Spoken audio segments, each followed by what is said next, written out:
Hello, everybody, and welcome to session 2 of the Healthy Breathing Habits Academy. Tonight, we're going to be talking about the biochemical aspects of breathing and habits 4 through 7. Really looking forward to being here with you. And so let's get straight into it. I'm going to bring up my PowerPoint and get started. All right, session 2, the rules of breathing, how to breathe well while talking, eating, exercising, and sleeping. All right, so next we're going to talk about logistics. So this is a 4-session class. Last week, session 1, we did a foundation and an overview of what is healthy breathing. We're going to summarize that tonight also. It's important to remember. And we talked about the biomechanical aspects of breathing. That is our bones, our organs.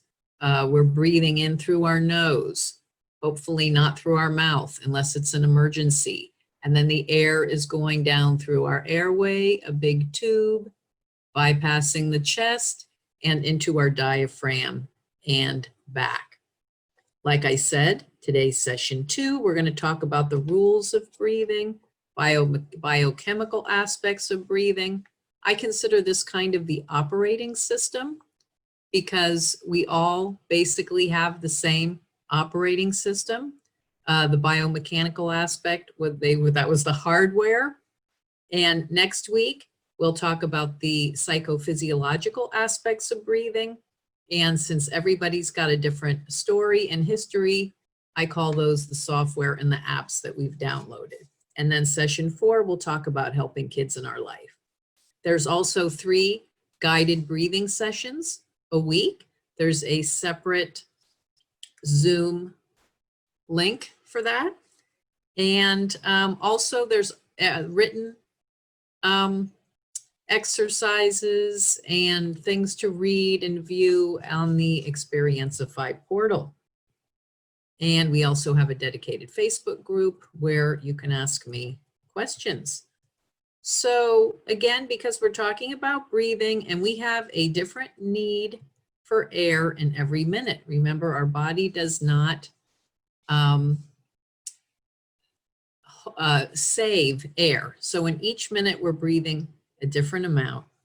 And although a lot of the statistics are, in fact, here are the normal breathing statistics here on the screen.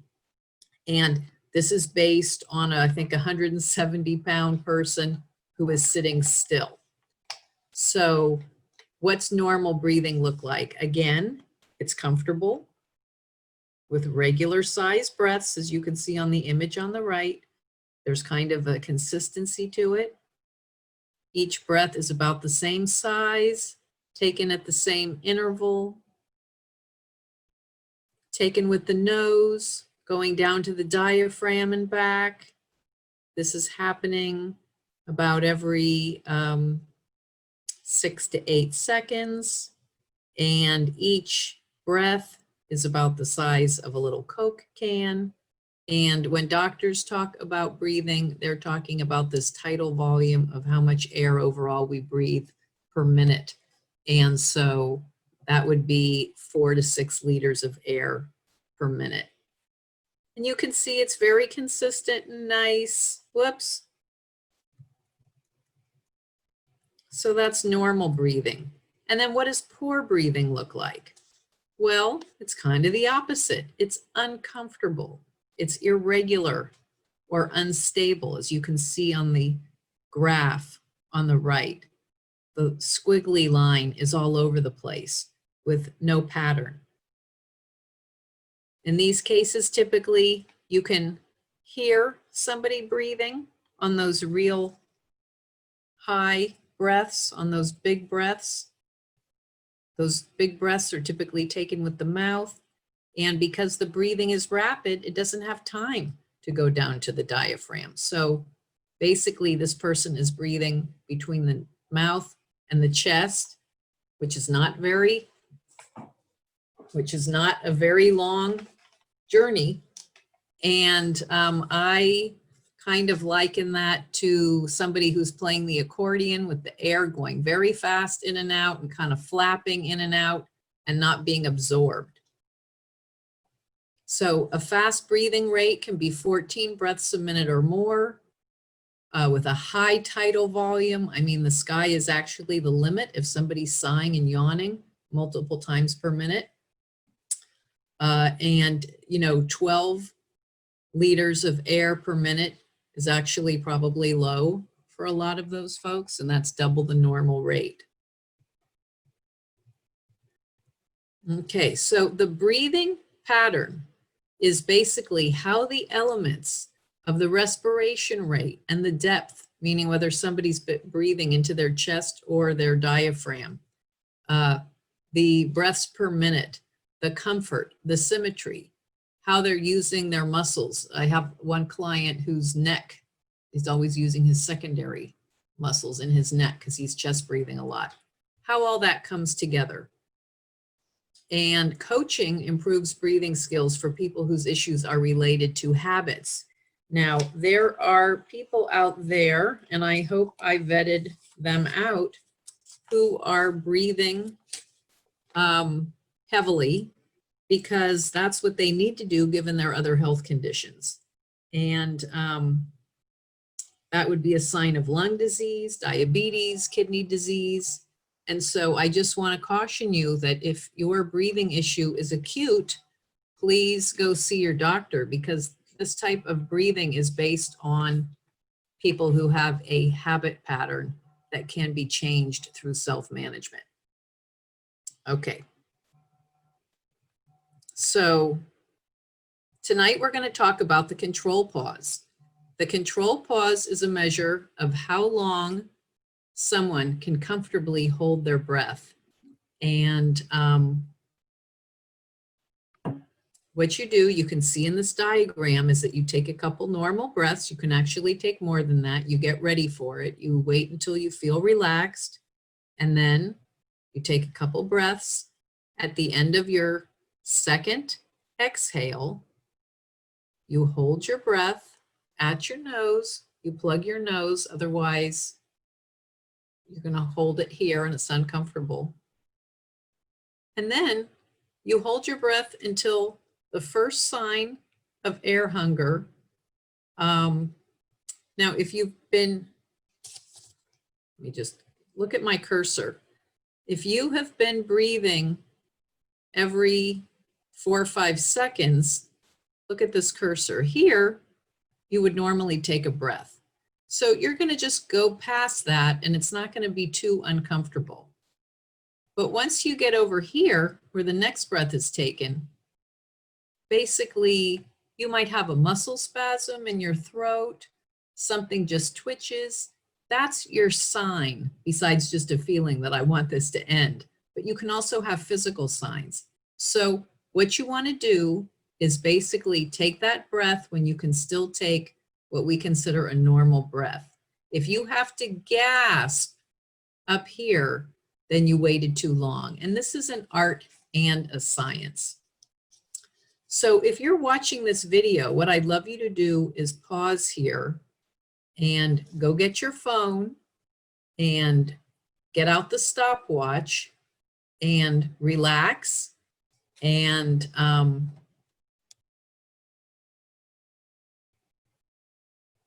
relax. And then when you're ready, prepare yourself. Here's my phone. So what I would do is, just going to get my stopwatch out. What I would do is get my stopwatch ready, and here's the start button. When I'm ready, what I'm going to do is press start when I pinch my nose, and then I'm going to do the exercise.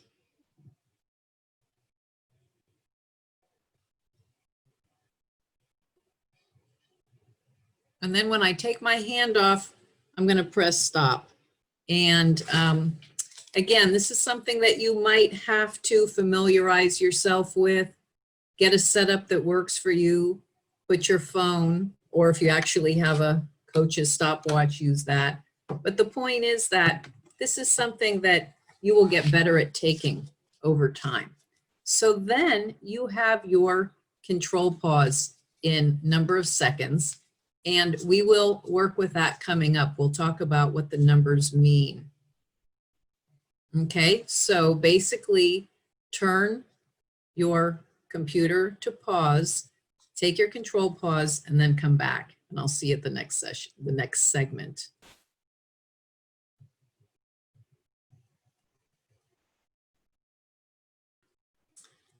All right, so next I want to talk, we're going to get back to the control pause, but I want to tell you a little bit about Dr. Konstantin Buteyko and the Buteyko story. Dr. Buteyko is considered kind of the father of modern breathing retraining. He's certainly not the only figure, and he was kind of a lightning rod. He was controversial at the time, but his theories are the ones that we basically talk about when we're talking about the habits of poor breathing and what he discovered. So he was born in the Ukraine. He lived in the Soviet Union. He basically started his adult life as an engineering student. And then he decided to go to medical school. And he was assigned to sit bedside of dying patients and watch their breathing. And what he did was he came to some conclusions that the closer somebody was to death, the heavier their breathing was. So then he wondered if people with health conditions, if they breathed less, if their symptoms would go away, if they breathed more, if that would bring them closer to ill health. And he experimented on himself first. He had hypertension, and then he went around the hospital and he just asked people to breathe heavy, breathe light, and see the difference in how they felt. So with this, he started investigating this theory of how breathing affected people's overall health. And that was basically his lifelong project. And he developed what would later be called the Buteyko breathing technique to counter the disease that he discovered, so to speak, the disease of overbreathing. So we'll talk about it soon, but what he discovered was the idea that there are certain breathing statistics, certain benchmarks, certain areas that if you breathe that way are considered healthy, and certain ways that if you breathe are considered not healthy. And actually, he did do research, and because he wondered, did I really discover this? And it turned out that other people had done some foundational research before that. I would say that he synthesized a lot of information and he really developed it. So what he did was he kind of compared or linked breathing to the nervous system variations. You know, there's the fight or flight state of the nervous system, and there is the rest and relax and growth state of the nervous system. So when we breathe heavy, we actually take our body into fight or flight, whether we intended to or not. That is the outcome. And basically, he talked about that when people as a habit were overbreathing, a lot of the symptoms that arise, like for instance, in this image, nasal congestion, adenoids, bronchial spasm, or what we call asthma. He considered all these things and everything in this illustration the body's protective mechanism.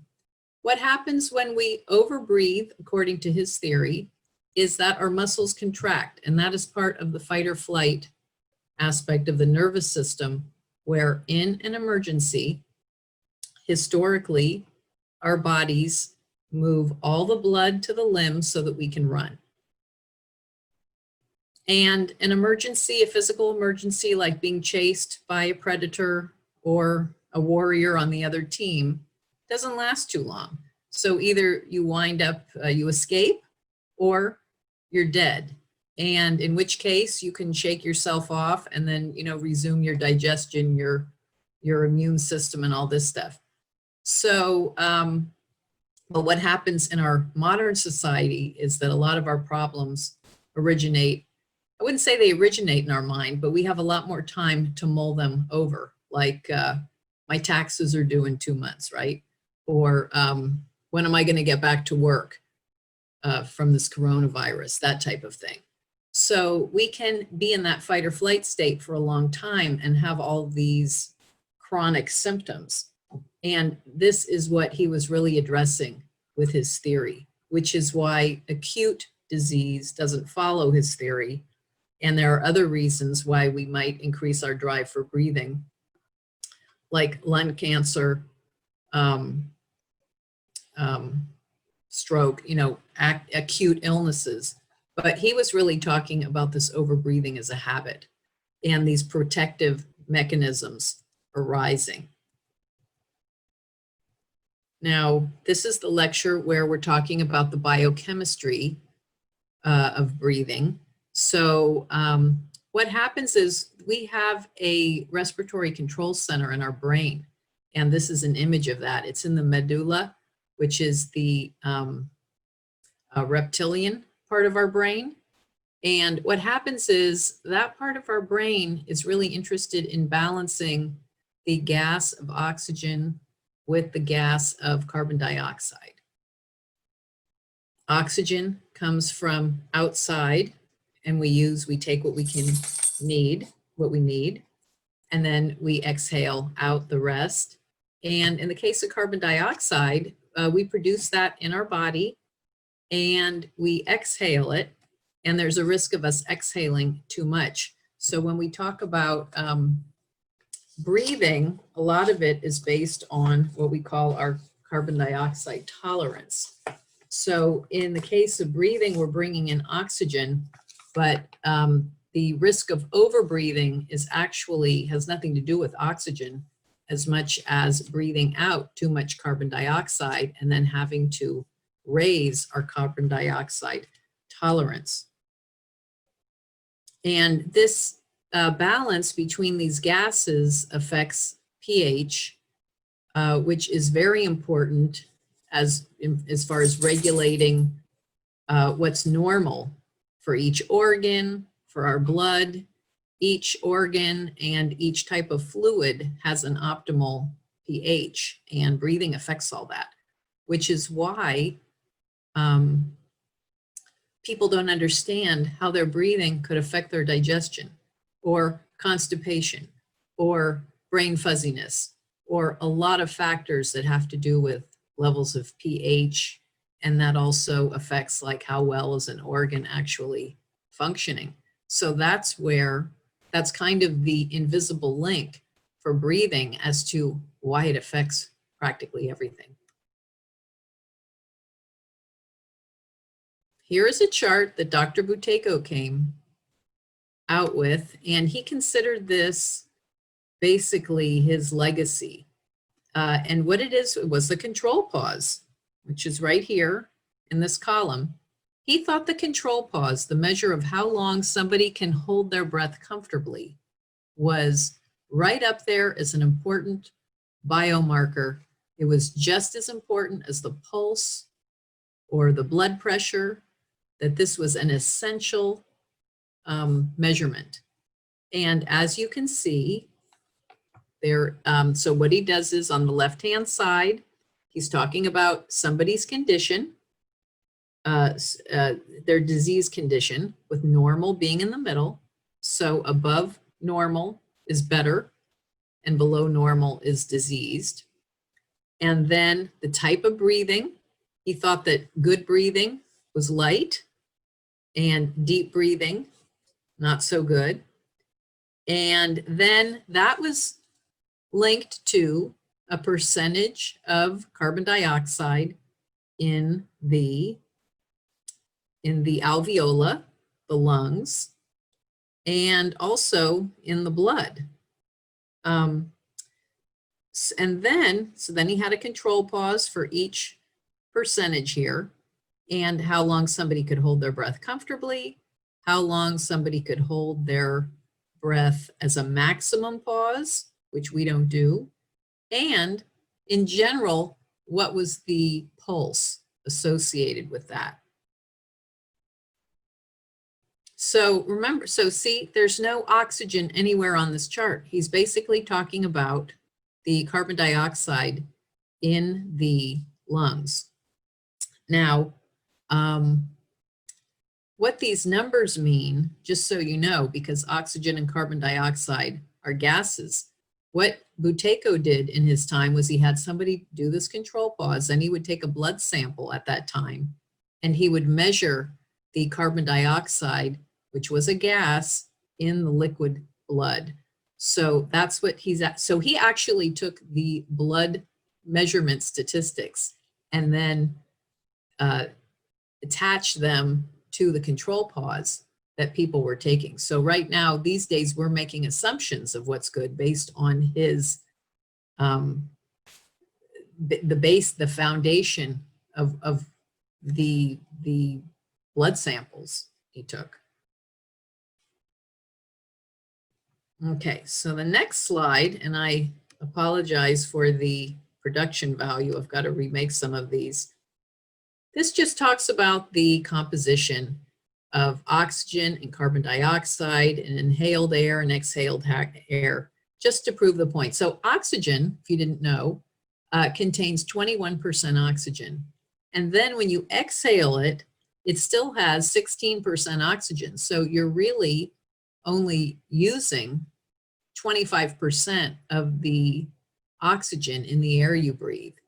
And if you think about it, the whole premise of CPR is that you're blowing your exhaled air into somebody's mouth. So basically, you still have enough air to revive someone. So that's important to know. Now, carbon dioxide, your inhaled air, this says contains 0.03% carbon dioxide. So there's basically nothing in the air outside. And then your exhaling air that contains about 4% carbon dioxide.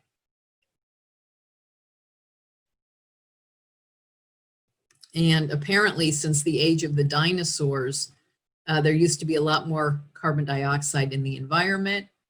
In a woman's womb, when she's carrying an infant, there is a lot more carbon dioxide in the sac with the baby than we have in our environment. There's a lot to this whole equation.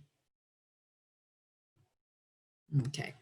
So now let's just talk about, this is a graph that shows how the shorter your control pause is, the less healthy you are. The longer your control pause is, and the more carbon dioxide you have in your lungs and can handle, the healthier you are.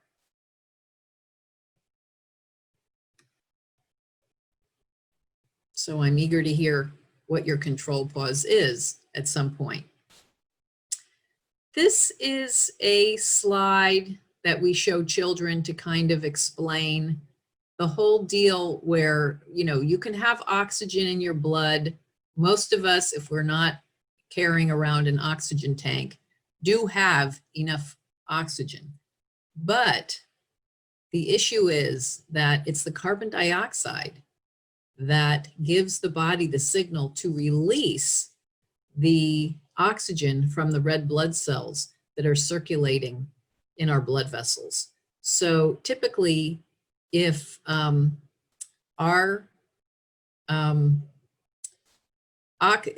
basically our food for energy production, right, the metabolism of food, if that's happening without oxygen, it's not because there isn't enough oxygen in the system. It's happening because there wasn't enough carbon dioxide, because someone had breathed out too much carbon dioxide and wasn't building more. You can also build carbon dioxide inside through exercise.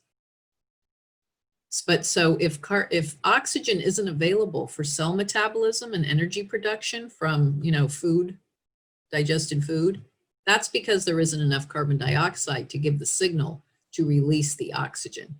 And we liken it to a train that doesn't stop at the station.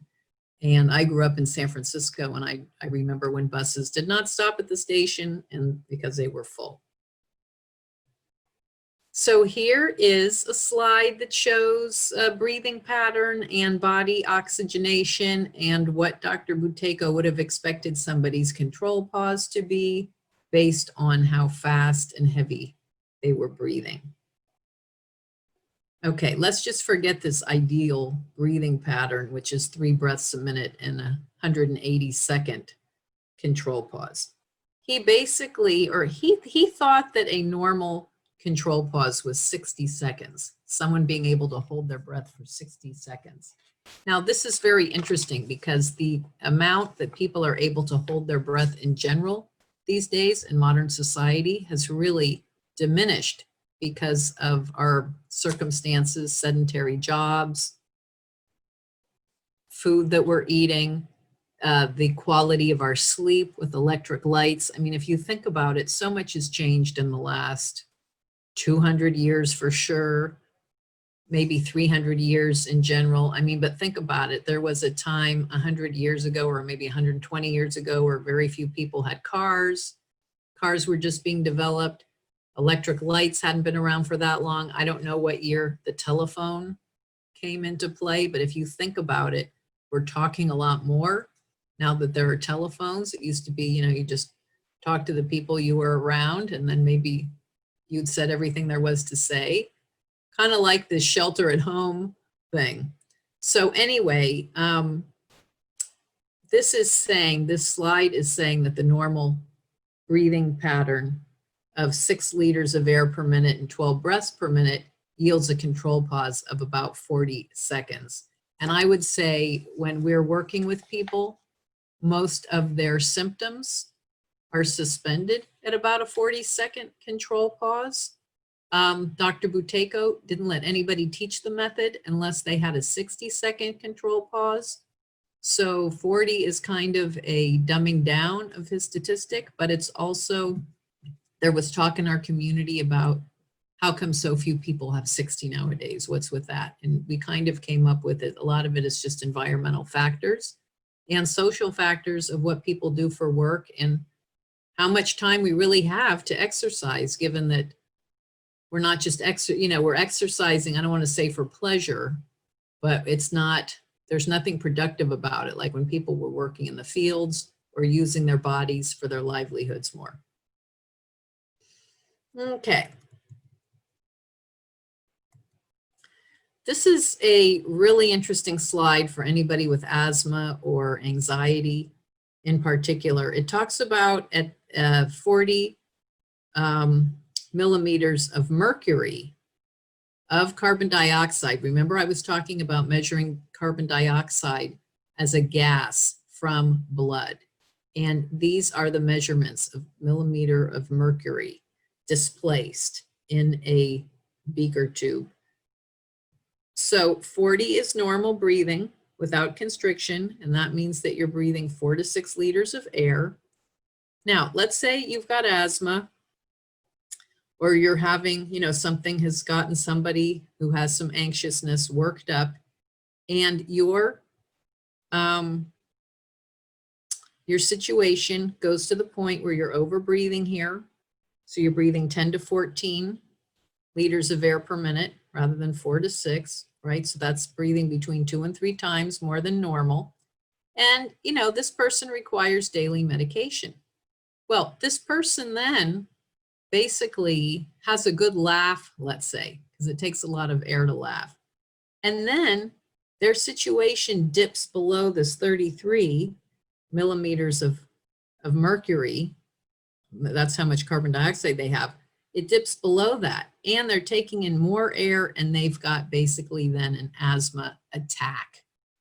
And so when we talk about this control pause going up and down and your health going up and down with it, we can be talking about the liters of air or the pressure of carbon dioxide, but it's basically these things are going in a direction. The more the carbon dioxide in your body goes down, that reflects that the amount of air you're breathing is going up, and that means your control pause is going down.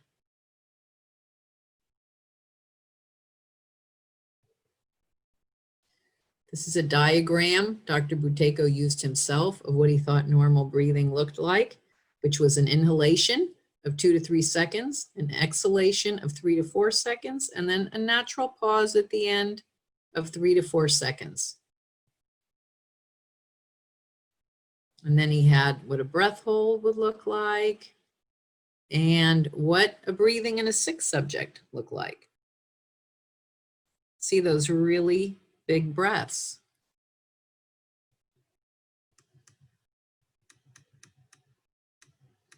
And he talked about the effects of hyperventilation and basically the symptoms that arose.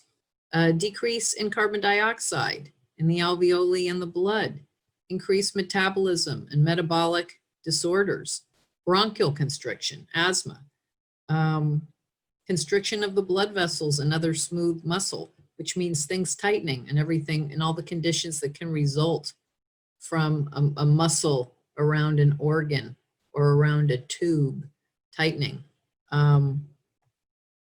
Obesity, increased cholesterol, and then breathlessness, headaches, and so on. So here are the healthy breathing habits that are affected by the biochemical aspects of breathing. So you want to breathe with a regular, predictable pattern. That's number 4 of steady, similar sized breaths. You want to minimize disruptions such as sighing, yawning, coughing, throat clearing, or breath holding, followed by a big breath.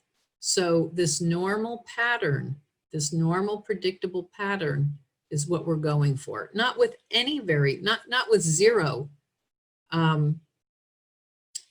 disturbance, but you know, most disruptions are over breathing and increase your breathing rate. So you want to breathe like a baby, number 5, silently, gently, and invisibly. Strong gusts are abrasive to the airway. Number 6, you want to breathe about 8 to 12 breaths per minute. We're not really into breath counting, but that's, you know, you want to be aware that that's kind of the cadence, unless it's an emergency, right? Because it's normal to breathe more in an emergency. That mobilizes you. But if it's not an emergency, slower light breathing is better than fast breathing. And then number 7 relates to exercise. Match breathing to activity. When resting, breathe gently using all the principles listed above. During exercise, you know, breathe heavier. It's natural. But then when you go back to being sedentary or moving less fast, cool down the breathing like you would cool down your muscles. So don't let your breathing get ahead of your exertion level.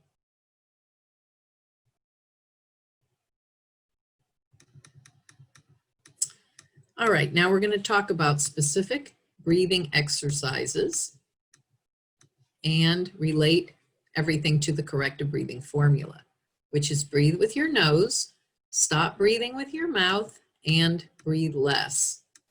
Now, tonight we're going to talk about leaking because mouth breathing is considered leaking.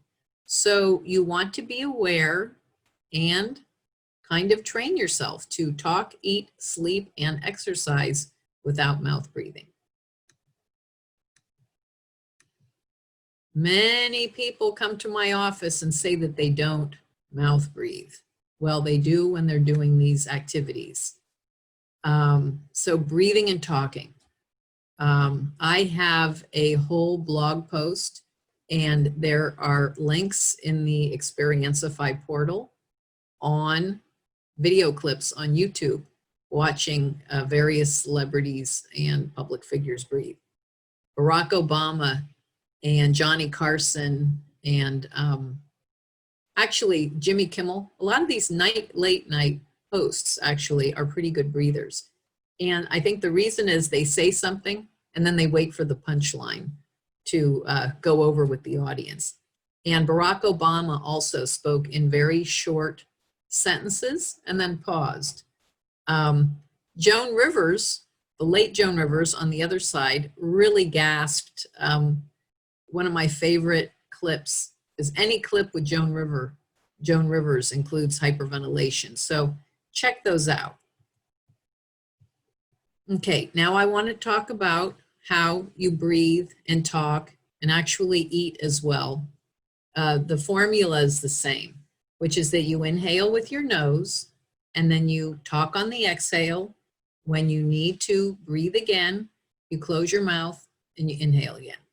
So I guess I'm just going to demonstrate here while I'm talking. So I'm running out of air, so I'm going to close my mouth. I just breathed in and I'm actually, I'm exhaling, but I'm talking at the same time. Now I'm talking again. And so the key is to close your mouth and stop talking when you run out of air, because so many people just keep talking, and then they get desperate for air and then they gasp through their mouth. If you listen to people on the phone or you're watching TV and you just close your eyes, you will start to hear this gasping. It is all over our culture. You can't really listen to radio or TV without hearing this gasping. Like the weather person is almost always gasping. It's this, excuse me, see, I just had to cough after I did that. So it's all part and parcel of the same behavior. Okay, so I just want to look at my notes for a minute. So I want to talk about how to address some of these things. Okay.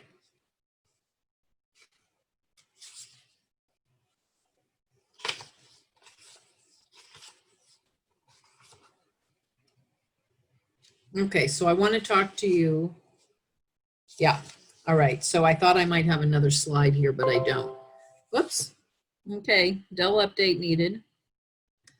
All right, so I want to talk about how you work with and train yourself to stop this habit of gasping with your mouth while you're talking. So let me go back to this slide again. So what you can do, and you can do it any time, with kids it might take more thinking, but for us adults it doesn't, is the first step is just to count. 1, 2, 3, 4, 5, which I inhaled and then I counted to 5 or 10, depending upon what your control pause is. And now I'm going to close my mouth and inhale again and then count 6 to 10. 6, 7, 8, 9, 10. I'm going to close my mouth now, inhale with my nose, and then I'm going to count 11 to 15. 11, 12, 13, 14, 15, 16, 17, 18, 19, 20, 21, 22, 23, 24, 25. So in other words, you can just count, 5 numbers and then close your mouth, inhale, and then say the next 5 numbers. If you have a larger control pause, you could go to 8 or you could go to 10. But the point is to basically just practice enunciating your words. In this case, they're numbers. I mean, the great thing about that is you can do it in the car. You can just pretty much do it anywhere. That's a first step. That's a great thing to do with little kids who know their numbers, is just to get them practicing the idea of inhaling and then speaking on the exhale, closing their mouth, and then inhaling again with their nose. Now, for we adults and older children, you can also do the same thing with reading. So take an email or a book you're interested. Actually, you're not really so much paying attention to the content, but check it out. But just take something that you're interested in, and then you inhale, and then you read aloud, stopping by closing your mouth and inhaling again at the commas, at the periods, or when the sentence is just too long and you need to take a breath again, right? That just happened to me, right? I planned to say a sentence and I ran out of breath. So I just shut my mouth, breathed with my nose, and I continued speaking. So that's the reading exercise, and there's There's written instructions for that in the Experience of 5 portal. So just to get back to this slide, you inhale with the nose, you talk on the exhale, and then you close your mouth and you inhale again when it's time to breathe. Now we do the same thing with eating. You inhale with the nose, then you take a small bite, you close your mouth and chew while you're exhaling, and then you close your mouth with teeth touching and lips sealed. That's kind of the next step to this, and you inhale again. So what's significant about your control pause is that the longer your control pause is, the longer you can chew, right, between breaths, the more time you have between breaths. That's one reason when we're going to these practical things of eating and talking and exercising, it's nice not to have to take a breath every 5 seconds. Think if you could wait 20 or 30 seconds between breaths, how much more you could get done in a speech, how much more food you can eat, just chewing your food. You could have taken a bigger bite. When you're exercising, you can breathe less. It's actually very practical. So as far as breathing and eating, inhale with your nose, take a small bite. You'll notice that you want to take a smaller bite so that you can chew it and swallow, ideally between the same, in one breath. And if not, you just stop chewing, close your mouth, inhale with your nose, and then continue again. Now, if you think about it, when somebody's aspirating, food into their windpipe by accident, really they were eating and probably had their mouth open, took a breath. I mean, either they were talking or eating while breathing. Anyway, so that's another reason it's not good to do that. Okay, exercise. Okay, our basic premise is don't move any faster than you can while you're nose breathing. That's why for athletes, it's great to be working with this material in the off season. So if you slow down, you can just exercise as fast as you can, nasal breathing, and each day you will get better. And so, but when you get breathless, slow down or stop and recover before continuing again.